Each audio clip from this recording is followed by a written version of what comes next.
हाल हो मेरा सब तो सोना। जिंदगी खूबसूरत कब बनती है आप जानते हैं? जब आपका घर चार दीवारी तक, दरवाजों तक महदूद ना रहे, बल्कि आपका घर एक इंसान में मोहित हो जाए। आप एक इंसान को घर कहें, आप उससे मिलें, आपको घर में होने का एहसास हो, आप उससे बात करें, आपको घर में होने का एहसास हो, क्योंकि घर उसको कहते हैं जहाँ पर सुकून हो।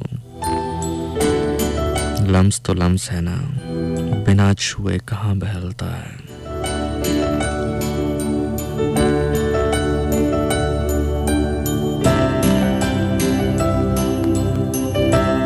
हाँ हाँ, मैंने अभी अपना इंस्टा देखा है और लाइफ में for the very first time, मुझे रेडियो करते हुए 10 साल हो गए हैं, और लाइफ में for the very first time मुझे ये सोचना पड़ रहा है कि क्या मैं इस सवाल को आपके साथ शेयर करूं या ना करूं। And actually I wanted to answer it. मतलब ये पहली दफ़ा हुआ है कि किसी सवाल का मैं बड़ी शिद्दत से जवाब देना चाहता हूँ, लेकिन either I should share it with you और नॉट। बट मुझे 30 सेकेंड्स दें आप।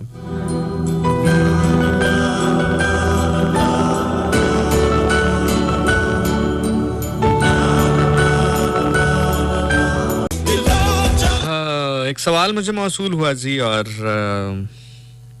आई नो, मुझे पता है कि बहुत सारे लोग जो सुन रहे होंगे इसका बैकलैश मुझे आएगा, ये मैं जानते हुए अब इसको आंसर कर रहा हूँ। और हो सकता है बैकलैश आए, और लेकिन मुझे उस बैकलैश से ज़्यादा खुशी इस बात से होगी कि अगर शायद आप मेरी बात समझ पाएँ। तो सवाल मुझे ये मौसूल हुआ कि ज़ीशान भाई, मेरा नाम मत लीजिएगा, वैसे अगर आप ना भी लिखते तो मैं नाम ना लेता, लेकिन ही इज सेइंग कि ज़ीशान भाई, कोई 10 दिन पहले मेरा एक ताल्लुक बना किसी ऐसी पर्सनैलिटी से जो कि हमारे माशरे में सही नहीं जानी जाती हैं। ठीक है, मैं इन्वर्टेड कॉमर्स में बात कर रहा हूँ ताकि आप मेरी बात सुन लें। मतलब उन्होंने कहा कि वो उनसे उसकी मुलाकात हुई और मुलाकात फिर तवील हुई, ठीक हो गया। एंड ही इज सेइंग कि उनसे मुलाकात के बाद मुझे थोड़ी सी सेहत में ख़राबी महसूस हुई है, और कुछ सिम्टम्स मुझे ऐसे महसूस हो रहे हैं जो कि अमूमी तौर पर कहे जाते हैं कि अगर आप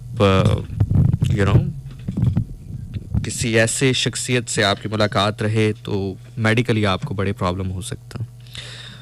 तो मुझे वो सिम्टम्स महसूस हो रहे हैं, लेकिन प्रॉब्लम ये है कि मैंने एक जगह हेल्प के लिए रब्ता किया, तो वहाँ पर किसी ने कमेंट में लिखा कि आपको इलाज से पहले सज़ा मिलनी चाहिए।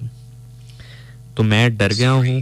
तो मुझे ये बताइए कि मैं क्या कर सकता हूँ। क्या आपके कोई डॉक्टर वाकिफ़ हैं, या क्या आप इसके बारे में क्या कहेंगे और सज़ा के बारे में क्या कहेंगे? देखें ब्रदर, बात यह है, आपने जो किया है उसको किसी तरीके से एप्रिशिएट नहीं किया जा सकता, ठीक है, लेकिन मेरी एक दरख्वास्त है आपसे। आपने जो किया है, अगर अल्लाह ने आपका पर्दा रख ही लिया है,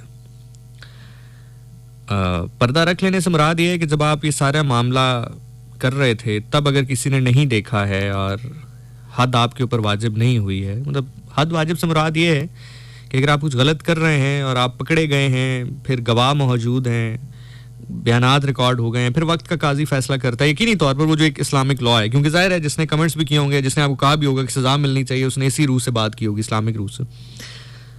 तो वो तो एक प्रॉपर प्रोसेस है। तो अगर उस प्रॉपर प्रोसेस का आप शिकार नहीं हुए हैं और अल्लाह ने आपका पर्दा रख लिया है वन वे और दी अदर, ठीक है, तो सबसे पहले तो ये सोचिएगा कि अल्लाह का बहुत बड़ा एहसान है। ये ना सोचिएगा कि आपकी अक्लमंदी है कि आप किसी जगह पे ऐसे गए थे जहां पर कोई देख ही नहीं सकता था। मतलब कायनात में कोई ऐसी जगह नहीं है, ठीक है, इंसान से तो आप बच सकते हैं, खुदा से नहीं बच सकते। और जब खुदा ने आपका पर्दा गिराना हो, जब खुदा ने आपको पकड़ करनी हो आपकी, तो फिर आप कहाँ पर भी चले जाएं वो किसी तरीके से पकड़ हो जाती है। तो इसलिए सबसे पहली चीज़ तो बस ये याद रखें कि आपने ये सोचना है कि इसमें आपका कोई कमाल नहीं था, कि आपने जगह ही कोई इतनी सेफ चुनी जहाँ पर आपको किसी ने देखा नहीं। किसी ने देखा ना हो, अल्लाह ने ज़रूर देखा है। तो सबसे पहले तो उससे माफ़ी मांगे। दूसरी बात मेरे भाई ये है कि जब अल्लाह ने पर्दा रख लिया तो आप खुद भी अपना पर्दा रखें। समझ रहे हैं मेरी बात? चलें, मेरे साथ आपने डिस्कस किया, आई कैन टोटली अंडरस्टैंड कि आपने एक जगह और इसको डिस्कस किया, वहाँ पे थोड़ा शायद पब्लिकली आपने कहीं कर लिया होगा, मेरे साथ कर लिया इनबॉक्स में, इट्स फाइन क्वाइट। लेकिन अभी एक वादा कर लें अपने आप से कि जो मेरे साथ अभी आपने डिस्कस किया, मैं वो आखिरी आदमी हूँ जिसके साथ आप ये बात डिस्कस कर रहे हैं। ठीक है, आखिरी आदमी हूँ मैं जिसके साथ आप ये चीज़ डिस्कस कर रहे हैं। इसके बाद आप ये किसी के साथ डिस्कस नहीं करेंगे और अल्लाह से माफ़ी मांगेंगे। अल्लाह गफूरुर रहीम है, माफ़ करने वाला। मेरे भाई, खुदा माफ़ कर देता है, इंसान माफ़ नहीं करते, ये याद रखना। ठीक है, पहला तो ये चीज़ हो गई। So don't discuss it with anyone. किसी के साथ डिस्कस ना करें इसको।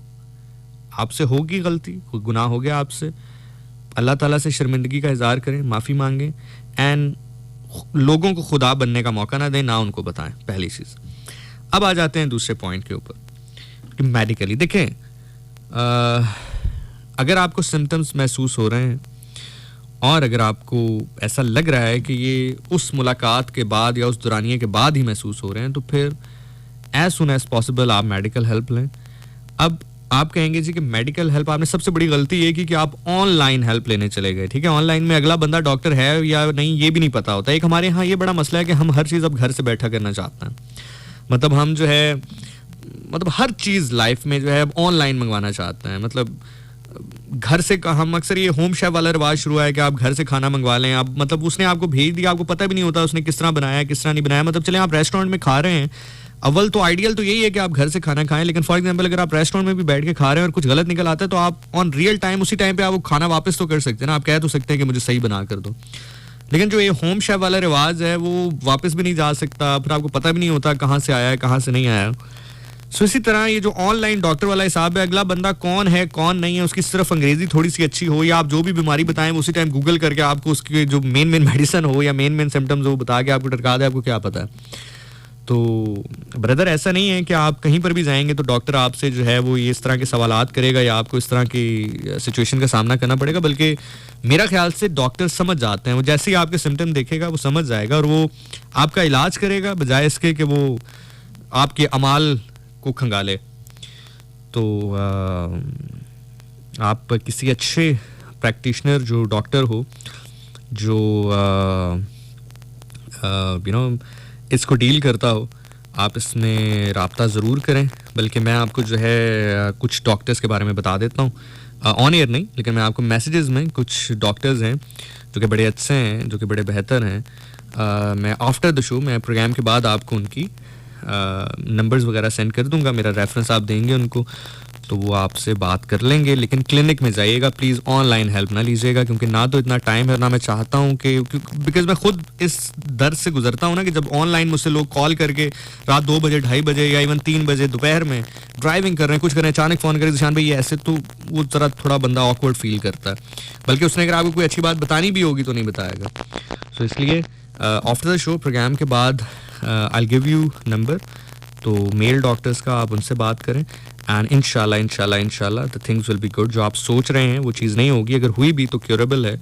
अगर टाइमली उसको क्योरेबल किया जाए तो क्योर हो सकती है। ठीक है, और आइंदा इस चीज़ से इज्तनाब करने की कोशिश करें, बस यही आपका हो सकता है। और ये बात मैंने डिस्कस इसलिए की, मैं आपको डिस्कस किए बिना भी मैसेज पे जवाब दे सकता था, लेकिन जो लोग सुन रहे हैं, हो सकता है आपकी तरह कोई और किसी का ये मसला कभी हो जाए, खुदा ना करे, या हो गया हो, तो कोशिश ये किया करें कि जब अल्लाह ने आपका एक मामला बचा लिया है तो बस फिर उसको बचा रहने दें।